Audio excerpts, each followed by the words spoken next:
सहदेव सातभाई यांच्यावर जो परळी येथे प्राणघातक हल्ला झाला होता त्या हल्ल्याच्या अनुषंगाने बीड व परळी पोलिसांनी 7 जणांवर मकोकाची कारवाई करण्यात आली होती.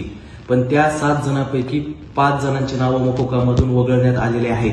बीड व परळी पोलिसांनी ज्यावेळेस सातभाई प्रकरणाचं चार्जशीट हे पोलीस महानिरीक्षकांकडे पाठवण्यात आलं त्याच्यामधून 5 जणांची नावं पोलीस महानिरीक्षकांनी वगळण्यात आली. पण विशेष व आश्चर्याची बाब म्हणजे गोट्या गीतेचं नाव पण मकोकामधून वगळण्यात आलेलं आहे.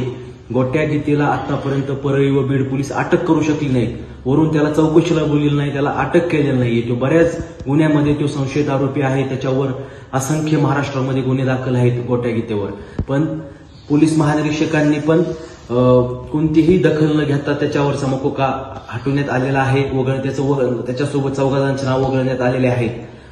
सर्वसामान्य जनतेला हात जोडून विनंती आहे की गोट्या गीतेसारखे सराईत गुन्हेगार तर मकोकामधून पोलीस महानिरीक्षक व पोलीस अधिकारी असे जर वगळत असतील तर सर्वसामान्य जनतेसाठी कायदा व न्यायावर विश्वास राहायचा नाहीये. त्याच्यामुळे सर्वसामान्य जनतेला मी आवाहन करतो की सगळ्यांनी ह्या प्रकरणामध्ये लक्ष घालावं. गोट्या गीतेला लवकरात लवकर अटक करून त्याच्यावर पुन्हा एकदा मकोकाची कारवाई करण्यात यावी.